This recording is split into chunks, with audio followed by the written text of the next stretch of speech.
Assalamualaikum warahmatullahi wabarakatuh. Selamat siang, Ibu dan teman-teman semua.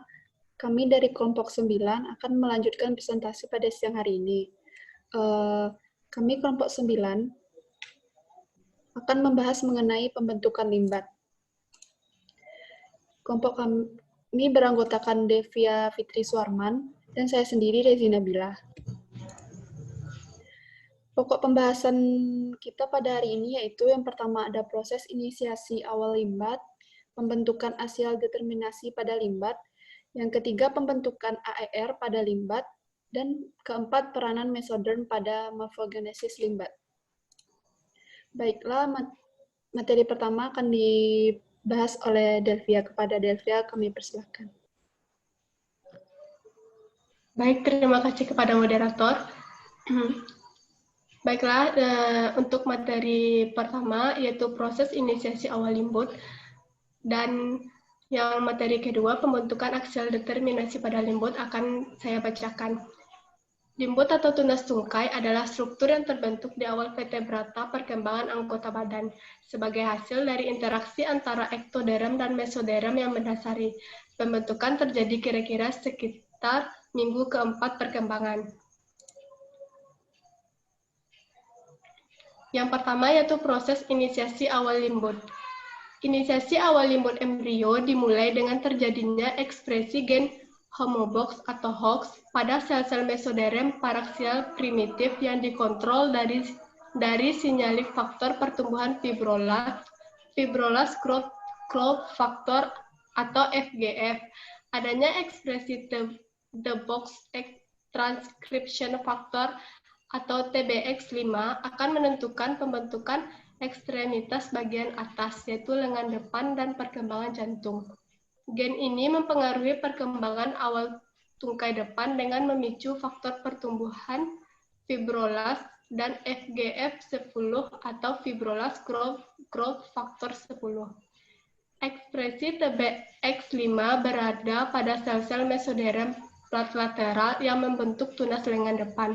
Gen ini juga terlibat dalam pola aspek utama jantung dan juga terlibat dalam jaringan ikat otot untuk pola otot dan tendon.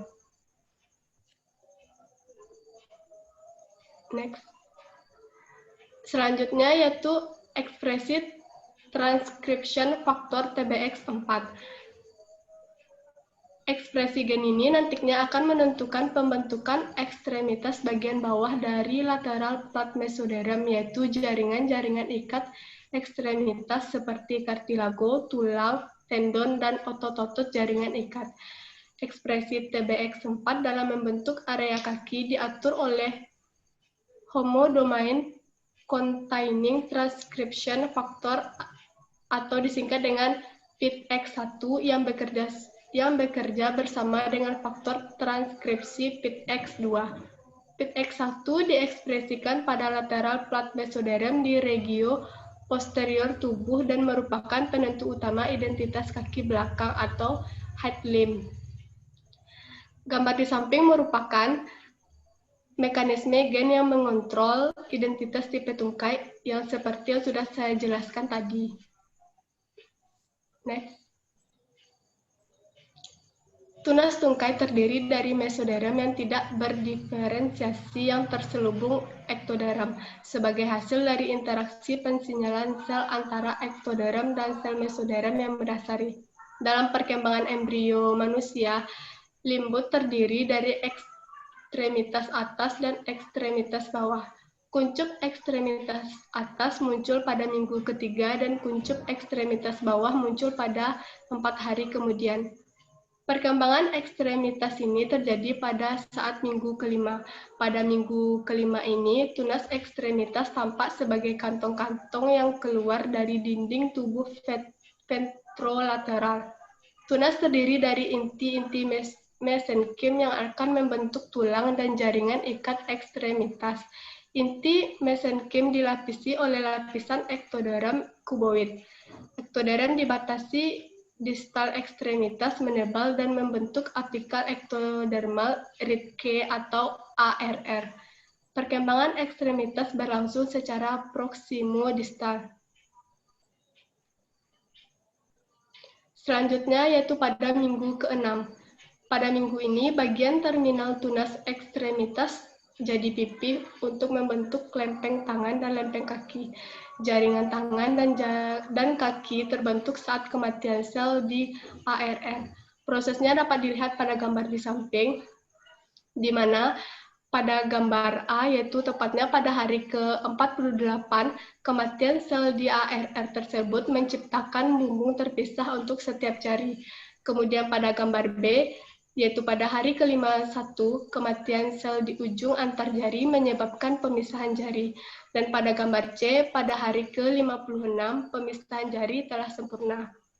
Selanjutnya, minggu ke-7, ekstremitas berputar dalam arah berlawanan.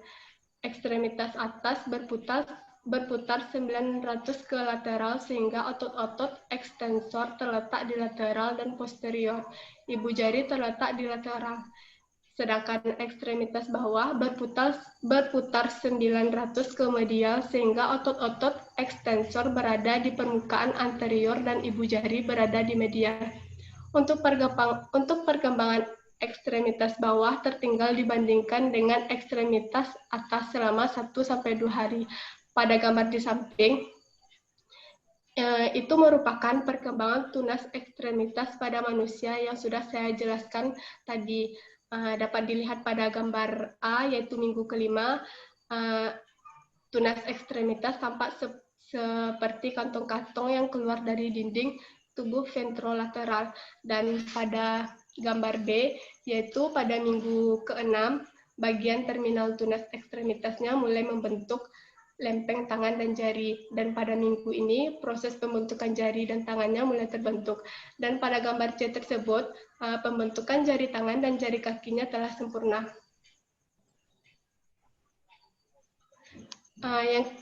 Yang kedua yaitu pembentukan aksial determitas pada limbot. Posisi tunas tungkai terdiri atas 3 dimensi. Yang pertama, dimensi pertama adalah sumbu proksimal distal, dekat jauh, yaitu bahu ke jari atau dari pinggul ke kaki. Tulang tungkai dibentuk oleh osifikasi endokondral. Mereka awalnya tulang rawan, tetapi akhirnya sebagian besar tulang rawan digantikan oleh tulang kompak. Yang kedua yaitu pada dimensi kedua ini, sumbu anterior posterior, ibu jari ke kelingking. Jari tangan atau kaki kelingking kita menandai ujung posterior dan ibu jari atau jari kaki besar kita berada di ujung anterior. Pada manusia jelas terlihat bahwa masing-masing tangan berkembang sebagai bayangan cermin dari tangan lainnya.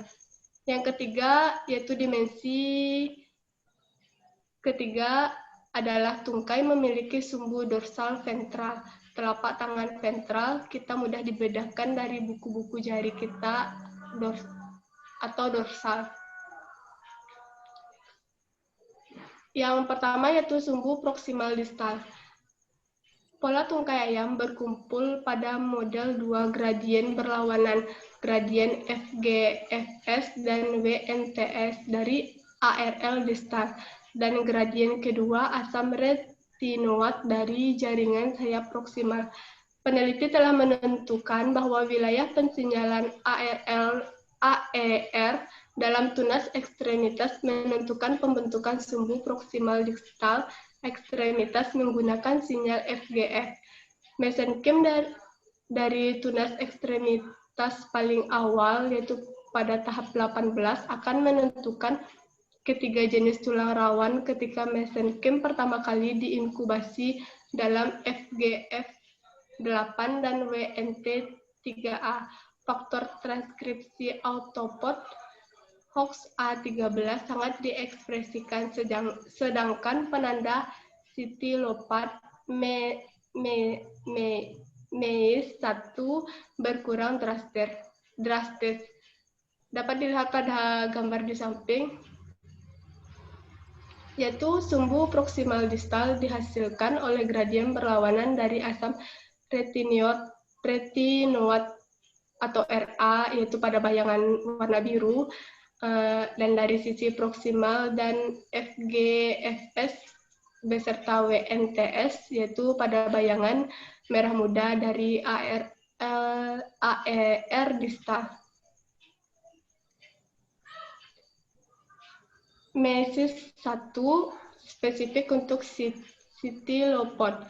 Hoax A11 spesifik untuk Zeugopod dan hoax A13 spesifik untuk Autopod.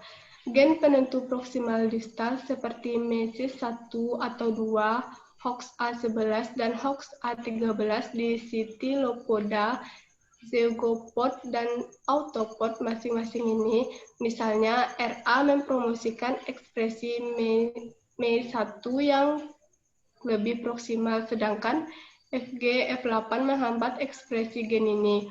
Hubungan sebaliknya berlaku untuk hoax A13 yang lebih distal. Gambar di bawah ini dapat dilihat pada gambar di bawah, yaitu perlakuan dengan FGFS dan WNTS mengubah pola ekspresi faktor transkripsi proksimo-distal spesifik dalam mesenchyme yang ditransplantasikan atau dengan pewarnaan gelap. Baiklah, sekian penyampaian materi dari saya. Selanjutnya saya kembalikan ke moderator. Baik, terima kasih atas penyampaian materi dari Devia. Materi selanjutnya akan saya sampaikan sendiri. Selanjutnya yaitu menentukan sumbu anterior-posterior. Spesifikasi sumbu anterior-posterior ekstremitas adalah pembatasan paling awal dalam potensi sel tunas ekstremitas dari kondisi berpotensi majemuk. Pada anak ayam, sumbu ini ditentukan sesaat sebelum limbat atau tunas anggota badan dapat dikenali. Sumbu anterior-posterior ditentukan oleh blok kecil jaringan mesodermal di dekat persimpangan posterior tunas ekstremitas muda dan dinding tubuh. Ketika jaringan dari daerah ini diambil dari tunas anggota gerak muda dan ditransplantasikan ke posisi di sisi anterior tunas anggota gerak lainnya, jumlah jari pada sayap yang dihasilkan menjadi 2 kali lipat. Wilayah mesoderm ini telah disebut zona aktivitas polarisasi atau ZPA. Gen SHH berperan sebagai agen yang mengaktifkan ZPA. Gen tersebut diekspresikan, diterjemahkan, dan disekresikan dalam fibroblasta tersebut, yang kemudian dimasukkan di bawah ektoderm anterior dari tunas anggota gerak. Dapat kita lihat pada gambar berikut, terjadi pemasukan gen SSH ke fibroblast. Selanjutnya, menentukan sumbu dorsal dan ventral. Sumbu ketiga dari ekstremitas membedakan separuh dorsal ekstremitas, buku jari, kuku, dan cakar dari separuh ventral, bantalan atau telapak kaki. Pada tahun 1974, McCabe dan rekan-rekannya mendemonstrasikan bahwa polaritas dorsal ventral dari tunas ekstremitas ditentukan oleh ektoderm yang membungkusnya. Satu molekul yang tampaknya sangat penting dalam menentukan polaritas dorsal ventral adalah WNT7A. WNT7A adalah gen aksis dorsal ventral pertama yang diketahui yang diekspresikan dalam perkembangan tungkai ini menginduksi aktivasi gen LMX1B, juga dikenal dengan sebagai LIM1 dalam mesenchyme dorsal. LMX1B mengkodekan sebuah transcription factor yang muncul menjadi esensial untuk menentukan nasib sel punggung di ekstremitas. Sebaliknya, faktor transkripsi ENGREL1 menandai ektoderm ventral, kuncup ekstremitas, dan induksi oleh BMPS di mesoderm yang mendasari. Jika BMPS dihilangkan pada tunas ekstremitas awal, ENGREL1 tidak diekspresikan, dan WNT7A diekspresikan pada ektoderm punggung dan ventral. Hasilnya adalah anggota tubuh yang cacat pada kedua sisi punggung. Berikut dapat kita lihat pada gambar. Pada ventral terdapat gen BMP dan ENGREL1, kemudian pada bagian dorsal terdapat LMX1B dan WNT7A. Jika protein LMX1B diekspresikan dalam sel mesenchyme ventral, sel-sel tersebut mengembangkan fenotip punggung. Mutan LMX1B manusia dan tikus juga mengungkapkan pentingnya gen ini untuk menentukan nasib dorsal pada lim. Kekurangan LMX1B pada tikus menghasilkan sindrom di mana fenotip tungkai punggung kurang dan sel-sel tersebut telah mengambil nasib ventral, menunjukkan bantalan kaki, tendon ventral, dan sesamoids atau semua struktur spesifik ventral. Demikian pula pada manusia, hilangnya fungsi mutasi pada gen LMX1B mengakibatkan sindrom patella kuku, atau tidak ada kuku pada jari, atau tidak ada tempurung lutut. Dapat kita lihat pada gambar yang merupakan sindrom patella kuku, di mana tidak terdapat kuku pada jari kakinya. Selanjutnya pada gambar dapat di samping dilihat. Selanjutnya yaitu pembentukan AER pada limbat. Ectodermal ridge apical atau AER adalah sebuah struktur yang terbentuk dari ektodermal sel pada ujung distal dari masing-masing tunas anggota tubuh dan bertindak sebagai pusat sinyal utama untuk memastikan pengembangan yang tepat dari anggota badan. Pembentukan ARR dimulai dari faktor pertumbuhan fibroblast atau FGF yang menginduksi pembentukan organisator di ujung tunas ekstremitas yang disebut punggungan ektodermal apikal atau ARR, yang memandu perkembangan lebih lanjut dan mengontrol kematian sel. Setelah tunas ekstremitas menginduksi pembentukan ARR pada sel-sel mesenkim, termasuk juga zona polarisasi aktivas pada ZPA, pusat pensinyalan ini berkomunikasi satu sama lain untuk mengarahkan perkembangan ekstremitas lebih lanjut. Pusat pensinyalan ARR dan ZPA ini sangat penting untuk pembentukan tungkai yang tepat, kemudian diorientasikan dengan benar menggunakan polaritas aksial yang sesuai untuk mengembangkan organisme. Karena sistem pensinyalan ini secara timbal balik menopang aktivitas satu sama lain. Tunas ekstremitas tetap aktif selama sebagian besar perkembangan ekstremitas karena merangsang pembentukan dan resentrasi umpan balik positif dari dua wilayah pensinyalan, yaitu punggung ektodermal apikal atau ARR dan zona aktivitas polarisasi atau ZPA dengan sel mesenkim. Seperti yang sudah diketahui, pusat pensinyalan ini sangat penting untuk pembentukan anggota tubuh. Penelitian telah menentukan bahwa wilayah pensinyalan ARR dalam tunas ekstremitas menentukan pembentukan sumbu proksimal distal, ekstremitas menggunakan sinyal FGF. Pensinyalan ZPA menentukan pembentukan sumbu anterior-posterior dari ekstremitas menggunakan sinyal protein sonic Hedgehog atau SHH. Selain itu, meskipun tidak dikenal sebagai daerah pensinyalan spesifik seperti ARR dan ZPA, sumbu dorsal ventral dibentuk pada tunas anggota gerak oleh sinyal kompetitif WNT7A dan BMP yang digunakan masing-masing oleh ektoderm dorsal dan ektoderm ventral, karena semua sistem pensinyalan ini secara timbal balik menopang aktivitas satu sama lain. Dapat kita lihat pada gambar yang merupakan gambar dari ARR pada limbat. Secara morfologi, AER muncul sebagai penebalan ektoderm di tepi distal tunas ekstremitas. Struktur yang berbeda ini membentang di sepanjang sumbu anterior-posterior kuncup ekstremitas dan kemudian memisahkan sisi punggung ekstremitas dari sisi ventralnya.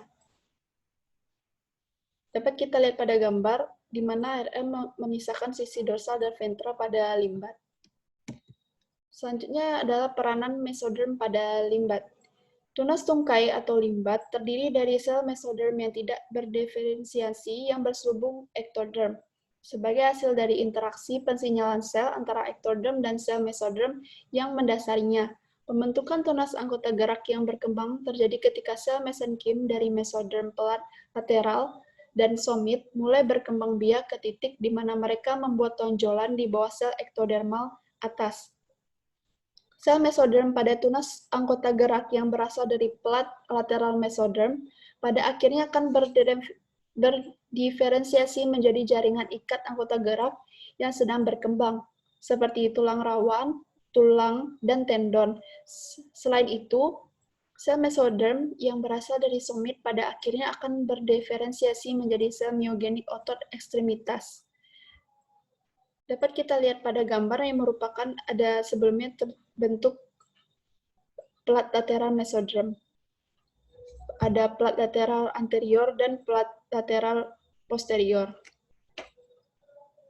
Dan terdapat forelimb field. Selanjutnya, sel mesenkim berperan menentukan identitas ekstremitas anggota gerak, tetapi ARR mempertahankan pertumbuhan ekstremitas melalui sekresi sinyal FGF. Eksperimen mengungkapkan bahwa ekstremitas berisi informasi yang diperlukan mengenai identitas ekstremitas, tetapi ARR diperlukan untuk merangsang mesenkim untuk memenuhi takdirnya, yaitu menjadi lengan atau menjadi kaki, dan lain-lainnya. Saat ARR dilepas, perkembangan anggota tubuh berhenti. Jika manik FGF ditambahkan di tempat ARR, perkembangan anggota tubuh normal berlanjut. Ketika AER ekstra ditambahkan, dua anggota badan akan terbentuk. Ketika mesenkim tungkai depan diganti dengan mesenkim tungkai belakang akan tumbuh. Ketika mesenkim lengan depan diganti dengan mesenkim non-ekstremitas, AER mengalami regresi dan perkembangan ekstremitas akan terhenti. Jadi, meskipun sel mesenkim menginduksi dan menopang AER dan menentukan jenis tungkai yang akan dibentuk, AER bertanggung jawab atas pertumbuhan dan perkembangan tungkai yang berkelanjutan. AER menjaga sel mesenkim tetap di bawahnya dalam keadaan proliferasi, mitosis, dan mencegahnya membentuk tulang rawan. Dapat kita lihat pada gambar yang merupakan efek ARR pada mesenkim yang mendasarinya. Baik, hanya itu materi yang dapat kelompok kami sampaikan.